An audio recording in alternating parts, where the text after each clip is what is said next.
Hello students, welcome to WiFi Studios, जहाँ पे हम डेली बेसिस पे कर रहे हैं सुबह 5:30 बजे दिन की शुरुआत टॉप 15 इंपॉर्टेंट क्वेश्चंस के साथ, जो आपको न सिर्फ हेल्प करेंगे एसएससी एग्जाम्स में बट ऑफ कोर्स आपके स्टेट लेवल एग्जामिनेशंस की तैयारी को भी कंप्लीट करेंगे।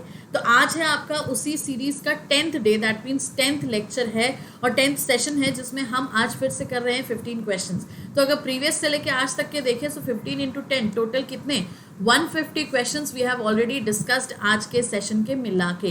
तो अगर अभी तक आपने प्रीवियस कोई सेशन नहीं देखा है तो जल्दी से इस सेशन को देखने के बाद या इससे पहले बिल्कुल आप देख सकते हैं, बट येस ऑफ कोर्स देखना ज़रूर, क्योंकि ये सारे के सारे क्वेश्चंस जैसा हमने कहा आपको एसएससी स्टेट लेवल सारे एग्जामिनेशंस में हेल्प करेंगे। अब दिन की शुरुआत, क्लास की शुरुआत एक थॉट के साथ, एक मोटिवेशन के साथ। तो आज का थॉट फॉर द डे क्या कहता है? Don't let anyone decide your path, be your own guide. मतलब कि किसी को भी अपना रास्ता बनाने के लिए, या ये मत बोलो कि किसी को भी इतना राइट मत दो कि वो आपके लिए आपका पाथ चूज करे। आपको अपने गोल्स अचीव करने हैं, आपको अपनी लाइफ में सक्सेस लेना है, आपको अपने एम्स एम्बिशंस पूरे करने हैं, तो उसका रास्ता भी आपका अपना ही होगा। ठीक है, खुद के गाइड खुद बनेंगे, खुद की ही तैयारी के लिए खुद को ही गाइड करेंगे। ये नहीं होगा कि दूसरे को हमने जिम्मेदारी दे दी। हाँ, दूसरे को हम फॉलो कर सकते हैं, दूसरे का हम चीज़ों को अडेप्ट कर सकते हैं, बट ये नहीं कि सामने वाले ने कह दिया कि नहीं नहीं एक काम करो, ये एसएससी वगैरह सबकी तैयारी छोड़ दो, रेलवे में लग जाओ, रेलवे की तैयारी छोड़ दो, एक काम करो बैंक की तैयारी कर लो। ये नहीं करने देना है। आप सबको फॉलो करो, सबको देखो, सबको समझो कि सब क्या करते हैं और किस तरीके से, फिर अपना रास्ता उस तरीके से बनाओ। क्योंकि आपके एम्स, आपके एम्बिशंस, आपके लाइफ के जो भी गोल्स हैं, उसको आपसे बेहतर कोई नहीं समझता। तो आपको अपने रास्ते में आगे बढ़ने के लिए खुद को गाइड बनाना पड़ेगा। समझ गए बात को? तो चलो आज के सेशन की शुरुआत करते हैं इसी बात के साथ। एंड ऑफ कोर्स यस, सबसे पहले फर्स्ट एंड फॉरमोस्ट जो डेली बेसिस पे हम आपके साथ शेयर करते हैं रीज़न, कोई ना कोई नया स्टूडेंट हमारे साथ डेली ही जुड़ता है, तो उसको भी जानना ज़रूरी है कि हम अनअकैडमी पे free special classes daily basis पे लेते हैं। 7:30 से 8:30 सुबह बैंक की क्लास होती है और रात में 9 बजे से 10 बजे तक एसएससी की क्लास होती है। ये 1 आवर ईच की क्लास नॉन सब्सक्राइबर्स के लिए भी है। दैट मीन्स ऐसा नहीं है कि ये क्लास सिर्फ अनअकैडमी के सब्सक्राइबर्स के लिए है। अगर आपने सब्सक्रिप्शन नहीं लिया है तो भी आप इस क्लास को बेधड़क ज्वाइन कर सकते हो और पूरा अटेंड भी कर सकते हो। कभी भी क्लास के बीच में ये पॉपअप नहीं आएगा कि नाउ गो फॉर सब्सक्रिप्शन, ना। ये फ्री स्पेशल क्लासेस हैं जो कि आपके लिए रेगुलर बेसिस पे हमारी तरफ से चलाई जा रही हैं, डेली बेसिस पे बिल्कुल कहना सही होगा, मंडे से लेके संडे तक। और इसके अलावा जो सब्सक्राइब स्टूडेंट्स हैं उनके लिए एक स्पेशल बैच जो बना है, जिसमें हम एसएससी और स्टेट लेवल का पूरा एक सिंक्रोनाइज्ड वे में सिलेबस कवर कर रहे हैं। उस क्लास की टाइमिंग है 12 बजे से 1 बजे तक। तो अगर आप अनअकैडमी को सब्सक्राइब करना चाहते हैं तो ऑब्वियसली ऑल अनअकैडमी सब्सक्रिप्शन की तरफ ही आप जाएंगे। ऑल अनअकैडमी सब्सक्रिप्शन लेने के लिए जो कोड यूज़ करोगे वो होगा SMS10। SMS10 कोड यूज़ करते ही 10% डिस्काउंट आपको आपके परचेजिंग अमाउंट पे मिल जाएगा। कैसे, वो अभी हम बताएंगे, लेकिन उससे पहले अनअकैडमी पे हमें फॉलो करना बिल्कुल मत भूलना, क्योंकि अगर हमें फॉलो नहीं करोगे तो इन क्लासेस के नोटिफिकेशंस आपको बिफोर क्लास नहीं मिल पाएंगे। ठीक है, पता भी नहीं चल पाएगा कि क्लास कब हो रही है, कब नहीं हो रही है, या कौन सा टॉपिक है, या एक्सरसाइज कोई भी। तो उसके लिए हमारी प्रोफाइल को फॉलो करना ज़रूरी है। अब सब्सक्रिप्शन लेना है तो कैसे लोगे? तो देखो, सबसे पहले हमारी प्रोफाइल पे जाना, प्रोफाइल पे जाके हमें फॉलो करना, फॉलो करने के साथ हमारा जो प्लस कोर्स है उस पर क्लिक करना। जैसे ही आप उस पर क्लिक करोगे 2 चीज़ें खुल के आएंगी। एक तो लेक्चर प्लान, जैसे ही लेक्चर प्लान ओपन होगा, ये 47 लेक्चर्स को कैसे डिज़ाइन किया गया है, किस टॉपिक को कितने दिन दिए गए हैं, क्विज लिया गया है, डाउट क्लियरिंग सेशन दिए गए हैं, तो इन सारे की सारी चीज़ों के साथ समझ के आप गेट सब्सक्रिप्शन बटन पे क्लिक कर सकते हो। जैसे ही आप गेट सब्सक्रिप्शन बटन पे क्लिक करोगे कुछ इस तरीके का पेज ओपन होगा। यहाँ हमने 2 पेजेस के स्क्रीनशॉट रखे हैं, जिसमें हमने हाईलाइट किया है 6 मंथ्स और 12 मंथ्स। क्योंकि ऐसे तो यार देखो, सब्सक्रिप्शन का 1 मंथ का भी था, 3 मंथ्स का भी था, 24 मंथ्स का भी था, बट आई वुड सजेस्ट कि या तो 6 मंथ या तो मैक्सिमम 12 मंथ्स के लिए जाओ।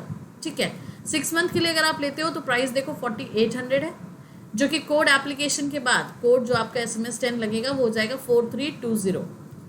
वही अगर हम यहाँ 12 मंथ्स की बात करें तो प्राइस आपका 6000 है, जो कि SMS10 कोड यूज़ करते ही कितना बन जाएगा आपका 5400। दैट मीन्स आपको ऑल एसएससी सब्सक्रिप्शन के लिए इस कोड को यूज़ करने में फ़ायदा होगा ही होगा।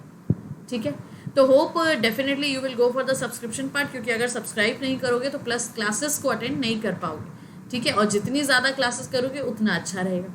दूसरा यार बेनिफिट्स भी हैं, लाइव इंटरेक्शन होता है, उसमें आप अपने डाउट्स वगैरह सब कुछ पूछ सकते हो, बाकी सारी चीज़ें बिल्कुल क्लियर कर सकते हो, क्विजेस अपने दे सकते हो, अपने आप को इवेलुएट कर सकते हो। दैट मीन्स क्या नहीं है प्लस कोर्सेज में, तो इसीलिए सब्सक्रिप्शन तो लेना बनता ही बनता है। ठीक है, अब बढ़ते हैं हम आज के सेशन को शुरू करते हैं। 15 क्वेश्चंस हैं, हर तरीके के क्वेश्चन हमने रखे हैं। नंबर सीरीज भी हो सकता है, फिगर काउंटिंग भी हो सकता है, blood relation, order and ranking, direction, coding, decoding, base, analogy, classification. That means mixture of topics आज आपको देखने को मिलेंगे। तो चलो let's see the very first question for today. अब सबसे पहला क्वेश्चन कहाँ है? एनालॉजी का क्वेश्चन है। लेकिन एनालॉजी का क्वेश्चन होने के बाद भी ये आपका नंबर सीरीज बेस है, या ये बोला जाए कि नंबर पैटर्न है, क्योंकि 20, 11, 102 क्वेश्चन मार्क। अब अगर हम पैटर्न समझे तो यहाँ पे क्या हुआ देखो, 20 को हाफ कर दो 10 होता है, 10 में 1 प्लस कर दो तो कितना हो जाएगा 11। वही चीज़ 102 के साथ हुई है, 102 का हाफ किया सो दैट गिव्स अस 51, और 51 में 1 ऐड कर दो तो ये कितना हो जाएगा आपका 52। That means option number B is the right answer. बात समझ आई? सिंपल था, a simple question to start up. आगे देखते हैं क्वेश्चन नंबर 2। फिर से एनालॉजी है लेकिन नंबर बेस। तो अब देखो यहाँ क्या हुआ है, 7 से 56, 7 8 सा 56। तो 9 में क्या करोगे, 9 8 सा, लेकिन 9 8 सा तो 72 होता है, बट ऑप्शन में यहाँ कहीं पे भी 72 नहीं दिया हुआ है। तो अब जब यहाँ पे कहीं पे भी 72 नहीं दिया हुआ है तो सिंपली क्या होगा, हमारा सिंपल सा फॉर्मेट है कि आपको एक पैटर्न समझना पड़ेगा, और वो पैटर्न बेसिकली होगा हमारा क्या, 7 8 सा 56, दैट मीन 7 + 1 हो रहा है। उसके बाद अगर हम आगे देखें तो 9 × 8 को भी अगर आप 9 + 1 करो तो बेनिफिशियल है या नहीं है। दैट मीन्स 7 + 1 तो 9 + 1, दैट मीन्स 9 × 10 करेंगे हम। यस, हमने 7 में 8 का मल्टीप्लिकेशन इसीलिए किया क्योंकि ये 7 + 1 है, तो हम 9 में अगर 1 ऐड कर देते हैं तो वो 10 हो जाता है। सो 10 × 9 90 विल बी द आंसर। समझ गए? चलो लेट्स सी द अगला वाला। अब देखो क्या है यहाँ पे, 42 56 110 क्वेश्चन मार्क, 42 56 110 क्वेश्चन मार्क। अब देखो क्या हुआ, 42 क्या होता है 7 6 ज़ा, 56 क्या होता है 7 8 ज़ा, 110 क्या है 11 10 ज़ा। तो अगला क्या होगा 11 12 ज़ा। पक्की बात, क्योंकि देखो 7 6 ज़ा 7 8 ज़ा, 6 + 2 8, तो 10 के बाद यहाँ 12 आएगा, तो वही करोगे ना 10 + 2 12, राइट। तो 11 × 12 अगर हम करते हैं सो बिल्कुल करके बताने की ज़रूरत तो नहीं, क्योंकि 11 12 ज़ा 132 होता है, ये सबको पता है। ठीक है, चलो आगे बढ़े, नेक्स्ट वाला 9 analogy 162, double analogy 8 question mark. अब 9 को 162 कैसे बनाएं? तो अगर हम 162 को 9 से रिलेट करना चाहें तो स्क्वायर नहीं है, क्यूब भी नहीं है, स्क्वायर में एडिशन है क्या? 9 का स्क्वायर कितना होता है 81, तो 81 से 162 क्या हो रहा है, एडिशन और multiplication? Yes, multiplication. That means 81 × 2 कर दो तो ये कितना हो जाएगा 162। वही चीज़ ये 2 है, ठीक है, डोंट गेट कंफ्यूज कि मैम ने 8 लिख दिया, ये 2 ही है, ठीक है। अब वही चीज़ 8 के साथ करो, 8 का स्क्वायर 64, 64 × 2, तो ये कितना हो जाएगा 2 4 ज़ा 8, 2 6 ज़ा 12, 128। That means option number B. बात समझ आई? पक्का? चलो लेट्स सी द अगला वाला। अब क्या है ये, JLNSQO लेटर एनालॉजी है। लेटर एनालॉजी ऑब्वियसली बात है, लेटर प्लेस वैल्यूज ऑपोजिट्स पे ही बेस होती है। JLNSQO जरा प्लेस वैल्यू देखें, 10 12 14, यहाँ देखें तो ये कितना हुआ 19 17 15। अगर स्ट्रेट फॉरवर्ड करोगे ना तो बड़ा डिफरेंस आएगा। देखो जैसे यहाँ 10 से 19 + 9 हो रहा है, 12 से 17 + 5 हो रहा है, 14 से 15 + 1 हो रहा है, मिक्स एंड मैच। लेकिन यहीं अगर हम क्रॉस करते हैं तो 10 से 15 + 5, 14 से 19 + 5 और 12 से 17 + 5 तो हो ही रहा है। बात समझ आई? तो ये +9 और +1 की ज़रूरत ही नहीं है। दैट मीन्स PRT के साथ भी हम यही करेंगे। P की प्लेस वैल्यू 16 18 और 20। अब 16 + 5 कितना हुआ आपका 21 हो गया, 20 + 5 25 हो गया, और 18 + 5 23 हो गया, तो 23। तो 25 23 21 ये हमारा 23 है, ठीक है। तो 25, 23, 21, 25 मतलब y, 23 मतलब w, 21 मतलब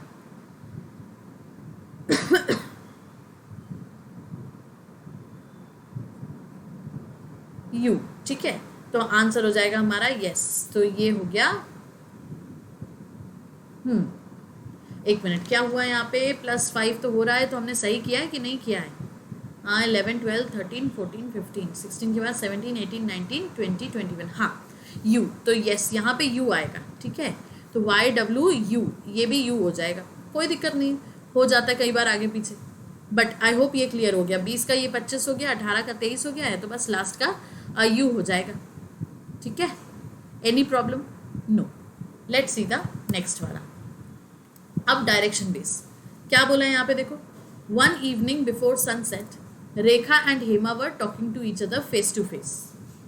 if Hema's shadow was exactly to the right of Hema, which direction was Rekha facing? एक शाम सूर्य डूबने से पहले रेखा और हेमा एक दूसरे की ओर मुख करके बात कर रही थी। यदि हेमा की छाया हेमा के एकदम दाएं थी तो रेखा का मुख किस दिशा में था? दैट मीन्स ऑपोजिट आएगा। सबसे पहले तो हम हेमा की फाइंड आउट करें। शाम को, इवनिंग में शैडो कहाँ बनती है? इवनिंग में शैडो बनती है ईस्ट में, पक्की बात।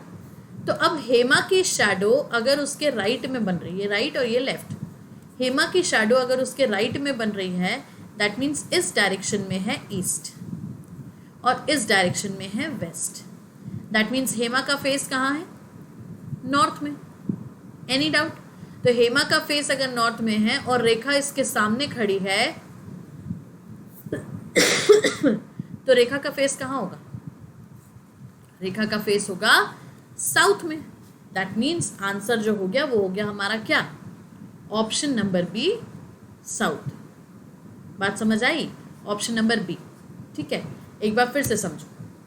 हेमा की शैडो उसके एग्जैक्टली राइट में थी। किसके एग्जैक्टली राइट में? हेमा के, ठीक है। अब शैडो बन रही थी शाम को। शाम को सन होता है वेस्ट में, तो शैडो बनती है ईस्ट में। अगर हेमा का राइट हैंड यहाँ है, हेमा का लेफ्ट हैंड यहाँ है, दैट मीन्स शैडो बन रही है यहाँ। इस डायरेक्शन में है ईस्ट, तो इस डायरेक्शन में है वेस्ट। जब भी हमारे राइट हैंड साइड ईस्ट होता है, लेफ्ट हैंड साइड वेस्ट होता है, तो सामने नॉर्थ होता है और पीछे साउथ होता है। तो अब जब यहाँ पे हमें रेखा का पूछा है, in which direction was Rekha facing, Hema Rekha आमने सामने थे ना, तो अगर एक का फेस नॉर्थ में तो अगले का फेस क्या होगा? साउथ। दैट मीन्स रेखा का face will be in option number B. बात समझ आई? चलो, एनिमेशन आगे पीछे खिसक जाते हैं, but right answer is option number B, south. Let's see the अगला वाला। अब देखो क्या है। A man is facing north, he turns 180 degree in the clockwise direction and another 45 degree in the same direction and then 270 degree in the anti-clockwise direction. In which direction is he facing now? एक व्यक्ति का मुख उत्तर की ओर है, वह 180 degree घड़ी की दिशा में मुड़ता है और फिर उसी दिशा में 45 डिग्री मुड़ जाता है और 270 डिग्री घड़ी के विपरीत दिशा में मुड़ता है। अब उसका मुंह किस दिशा में है? तो अब आप क्या करोगे? नॉर्थ की तरफ दिखाओगे, 180 टर्न कराओगे, फिर 45 कराओगे, फिर 270 कराओगे, तो यहाँ पहुँचने के बाद बताओगे कि वो किस डायरेक्शन में। इतना लेंदी क्यों करना? हम इसको डायरेक्ट शॉर्टकट से कर सकते हैं। सिंपल सा फंडा है, क्लॉकवाइज और क्लॉकवाइज को ऐड कर दो। 180 प्लस 45 कितना हो गया? ये आपका 225 डिग्री। अब 225 क्लॉकवाइज आया और 270 एंटी क्लॉकवाइज तो था ही, तो सिंपल सा बात है, 270 माइनस 225 कर दो, क्योंकि प्लस माइनस जितना बचेगा वही हमारा आंसर। तो यहाँ बचा कितना हमारा? 4 और 5। अब 45 को कैलकुलेट कहाँ से करोगे? क्लॉकवाइज करोगे या एंटी क्लॉकवाइज करोगे? तो आंसर है इसका anti clockwise. Reason, 270 anti clockwise बड़ा है और 225 क्लॉकवाइज छोटा है, तो जो बड़ा होगा बस उसी की तरफ ध्यान दिया जाएगा, या तो फिर लास्ट में जहाँ जा रहे होंगे वो होगा।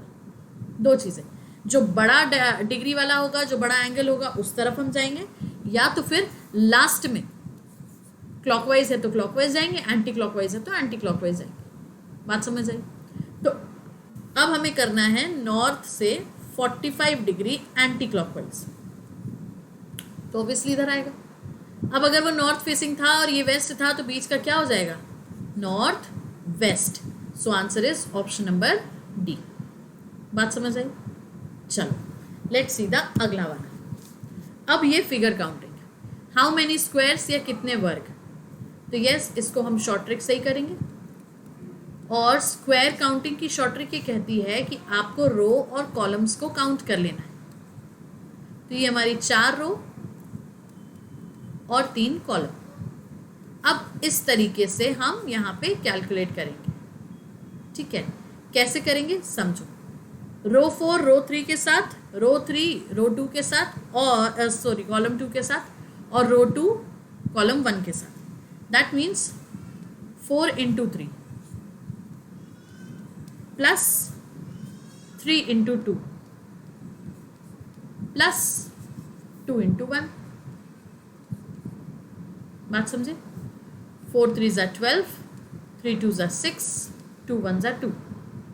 बस फिर से समझो। रो 1 रो 2 रो 3 रो 4, कॉलम 1 कॉलम 2 कॉलम 3। तो चौथे को तीसरे के साथ, तीसरे को दूसरे के साथ, दूसरे को पहले के साथ मल्टीप्लाई करके ऐड कर दो। 4 इंटू 3 प्लस 1, 3 इंटू 2 प्लस और 2 इंटू 1। तो 4 3 ज़ा 12, 2 3 ज़ा 6, 2 1 ज़ा 2। कितना हो जाएगा ये? 12 प्लस 6 प्लस 2 20। अब गिनते बैठते कि 1 2 3 4 5 6 7 8 9, कभी आंसर तक नहीं पहुंच पाते क्योंकि पता ही नहीं चलता कौन कैसे कहाँ से रिपीट हो रहा है, ठीक है। चलो अब बताना है हाउ मेनी रेक्टेंगल्स। अब रेक्टेंगल्स बहुत आसान होता है। कैसे? आपको पता है यहाँ पे 4 रो है और 4 कॉलम है। 4 रो 4 कॉलम। तो हम सिंपली क्या करेंगे, सारी की सारी रोज का एडिशन और सारे के सारे कॉलम्स का एडिशन दोनों को मल्टीप्लाई कर देंगे। दैट मीन्स 1 प्लस होगा ये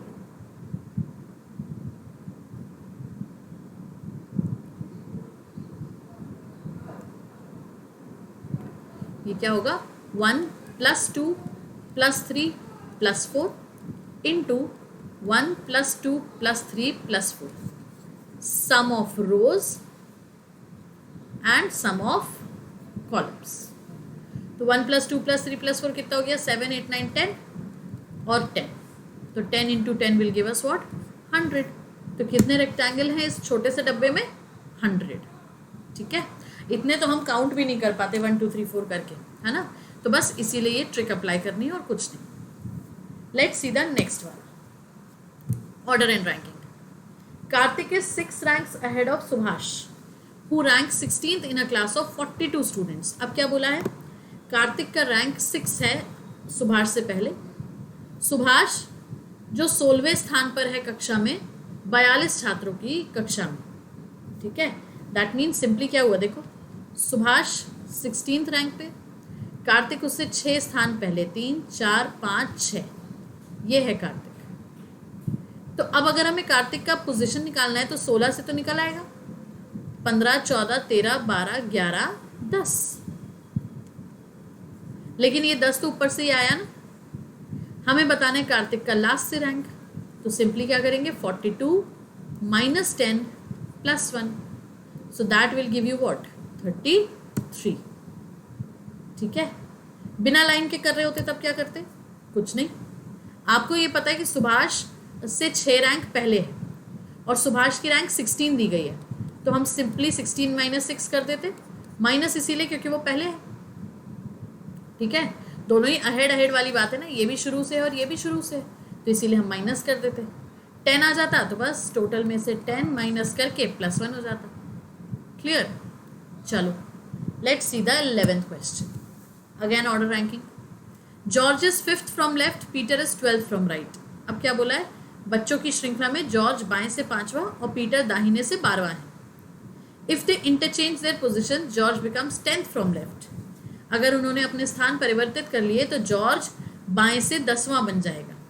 वेरी सिंपल, लिखो इसको ऐसे, जॉर्ज का पोजीशन लेफ्ट से 5 पीटर का पोजीशन राइट से 12, दोनों ने अपनी पोजीशंस बदली तो जॉर्ज बन गया लेफ्ट से 10। टोटल बताना है हाउ मैनी चिल्ड्रन। तो अब देखो आपको यहाँ के ये दोनों पोजीशंस पता चल गई और टोटल निकालने के लिए क्या होता है, एनी 2 पोजीशंस पता होनी चाहिए किसी एक कैरेक्टर की।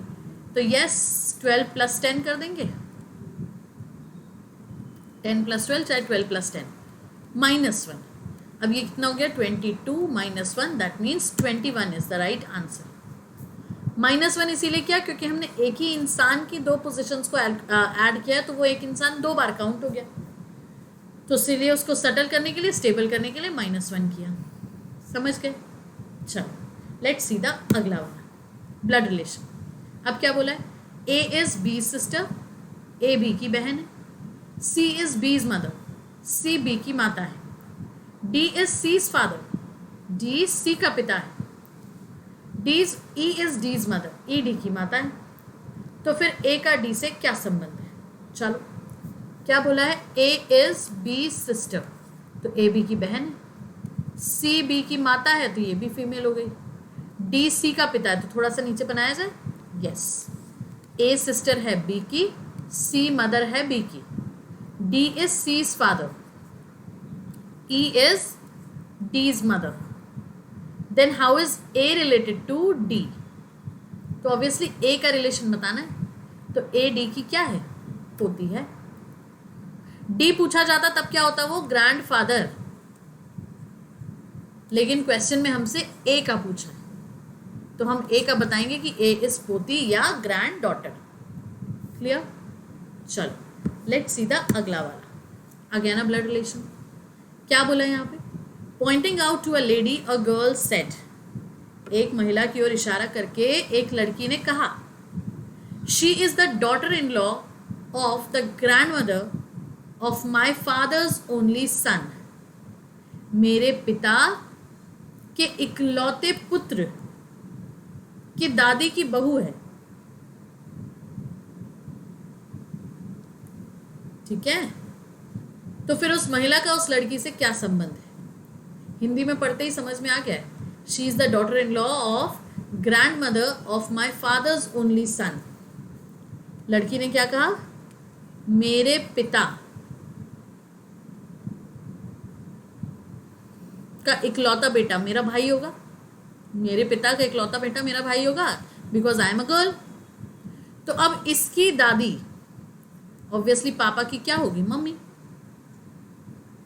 तो अब जो ये लेडी है वो इस दादी की बहू है, दादी की बहू है मतलब क्या है, फादर की वाइफ है, और फादर की वाइफ है दैट मीन्स ये लेडी उस गर्ल की क्या हुई, mother.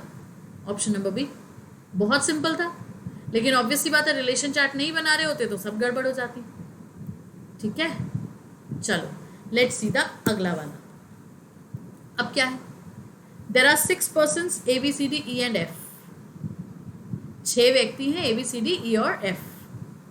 C is sister of F, C F की बहन है, B is brother of E's husband, B E के पति का भाई है, D is father of A and grandfather of F, D A का पिता है और एफ का दादा है।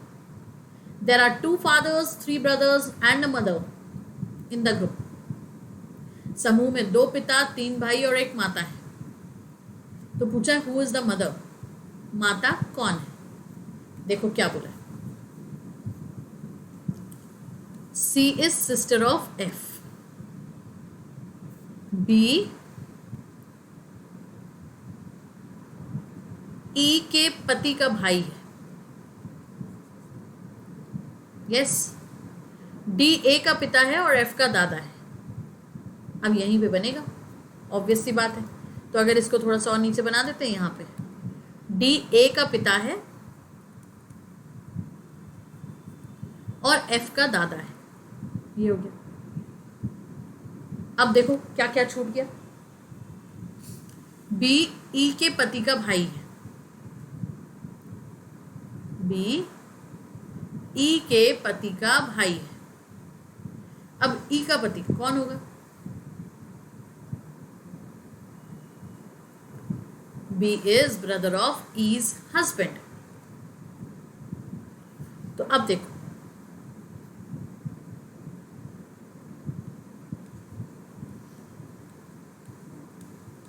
ऐसा हो सकता है? ये बिल्कुल हो सकता है, क्योंकि देखो 6% से ABCDF, C is sister of F, B is brother of E's husband, D is father of A and grandfather of F. अब बोला है देयर आर 2 फादर्स, तो 2 फादर्स हो गए ना, 1 2. 3 ब्रदर्स, अब 3 ब्रदर्स की अगर हम बात करेंगे ना तो देखो 1 2, एंड ऑब्वियसली ये F भी भाई हो जाएगा फिर. एंड अ मदर, तो ऑब्वियसली माँ एक ही है. Who is the mother? So yes, माता ई है. That is option number D. ठीक है. One last question of this session. What could be the opposite of 2 dots? 2 बिंदु के विपरीत क्या होगा? सो आई गेस ये बिल्कुल क्लियर है, क्योंकि यहाँ पे अगर समझो तो हमारे ये 3 और ये 3 कॉमन है. तो डाइस का रूल कहता है कि जब हमारे 2 फलक या 2 फेसेस सेम होने के साथ साथ कॉमनली सेम पोजीशन पे होंगे, बाकी के रिमेनिंग एक दूसरे के ऑपोजिट हो जाएंगे. तो जब बाकी के एक दूसरे के ऑपोजिट हो जाएंगे, दैट मीन्स 6 का ऑपोजिट हो जाएगा 5 और 2 का ऑपोजिट हो जाएगा 1. बात समझ आई? So answer will be option number D 1. फिर जो रिमेनिंग है वो तो 3, इसका 3 का ऑपोजिट हो ही जाना है, क्योंकि अगर हम देखें तो 3 के लिए सिर्फ और सिर्फ ऑप्शन में क्या बच रहा है? 4. यस, तो ये हो गए आपस में एक दूसरे के ऑपोजिट्स.